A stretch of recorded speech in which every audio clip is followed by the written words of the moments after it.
Ça veut dire quoi vivre sa meilleure vie maintenant et tout? Ben, c'est clair qu'on parle de vivre sa meilleure vie parce qu'il y a des raisons, en fait, d'être convaincu que la vie que l'on mène en ce moment n'est pas sa meilleure version. Donc, on ne parlerait pas de sa meilleure vie s'il n'y avait pas un contraste. Et il y a définitivement un contraste, chers amis. Donc, de nos jours, il est très, très apparent, il est très, très évident. Ce n'est pas un secret pour qui que ce soit que, en fait, le taux de mortalité est vraiment à la hausse et que le taux d'espérance de vie est vraiment à la baisse. Ce n'est pas un secret non plus que, quand on regarde la majorité de la planète qui est vraiment sur le marché de l'emploi, ce n'est pas secret non plus que beaucoup vont vivre ou vivent donc une vie de limitation financière, dans le sens qu'on a un coût de la vie qui est à ce niveau ici et on a en fait les salaires qui sont payés à ce niveau ici. Donc, et ça, ce n'est un secret pour personne non plus. Je veux dire, ce sont des choses, on n'est peut-être pas conscient en tant que tel, mais dès qu'on puise un peu, on pose des bonnes questions, c'est assez apparent. Donc, vivre sa meilleure vie dans une société économique, ça demande que l'économie ne soit pas un obstacle, vous voyez. Mais vivre sa meilleure vie aussi, tout simplement en reconnaissant qu'on est des êtres humains, veut dire aussi que nos corps doivent fonctionner. Donc, si nos corps ne fonctionnent pas correctement, comment même espérer vivre sa meilleure vie, vous voyez? Donc, ça nous ramène au principe de base de ce qui fait qu'on est des êtres vivants et tout. Donc, nos corps doivent fonctionner. Donc, autant que la dimension économique doit aussi donc, ne pas présenter un obstacle, un frein, une limitation. Parce que vous voyez, il y a cette phrase qui me revient à l'esprit, c'est « si nos corps nous lâchent, où allons-nous vivre ?» Mais en même temps, c'est pas fini, en même temps, l'autre question, c'est quoi? C'est justement, si l'argent n'est pas au rendez-vous, comment allons-nous vivre? Vous voyez? OK? Les deux vont ensemble. OK? Donc, si nos corps nous lâchent, où est-ce qu'on va vivre? Mais si les finances ne sont pas au rendez-vous, comment est-ce qu'on va vivre? Vous voyez?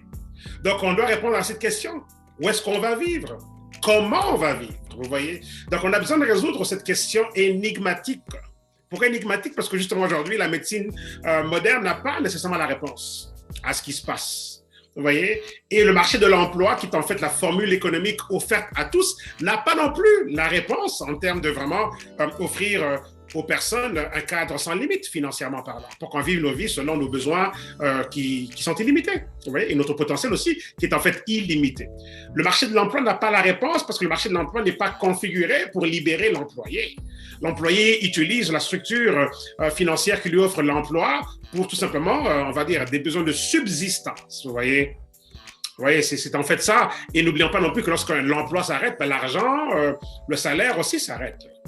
Okay. Il y a certainement, évidemment, des choses que les gens font pour avoir une pension, mais encore là, les pensions sont généralement 3 fois moins que l'argent en fait, que les gens recevaient quand ils avaient un salaire. Alors, comment réellement vivre sa meilleure vie?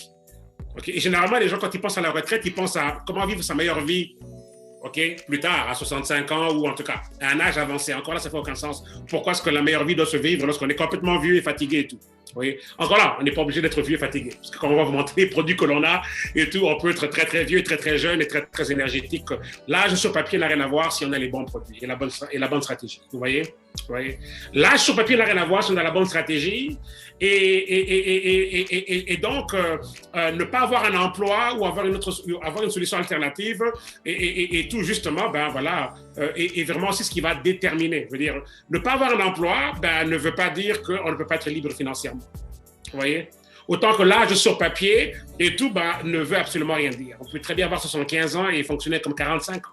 Vous voyez? Donc voilà. Alors, chers amis, bienvenue une fois de plus à vivre sa meilleure vie maintenant. On devrait alors se poser la question, alors comment est-ce qu'on fait?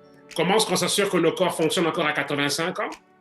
Correctement, comme si on avait 45, comment est-ce que, ou à 105 ans, comme si on avait 55, et tout, et comment est-ce qu'on a plus, et comment vivre donc dans la catégorie des gens qui peuvent dire qu'il y a encore de l'argent à la fin des factures? Comment rentrer dans cette catégorie-là? C'est une catégorie qui existe, vous voyez. Oui. Et ce n'est pas réservé juste à une élite ou à certains ou c'est interdit à d'autres. Tout le monde a accès à ça. Mais encore là, est-ce qu'on a l'information? Est-ce qu'on a la volonté? Est-ce qu'on a l'éducation? Est-ce qu'on a la discipline? Est-ce qu'on a la persévérance pour justement s'offrir le genre de vie, le style de vie qu'on est censé avoir? Vous voyez? nos corps et tout, donc un potentiel extraordinaire, notre intelligence, notre savoir-faire. Je veux dire, on a tous quelque chose et tout qui devrait être exprimé de façon donc sans limite. Et c'est juste dommage que soit l'économie va freiner ou soit la santé peut freiner.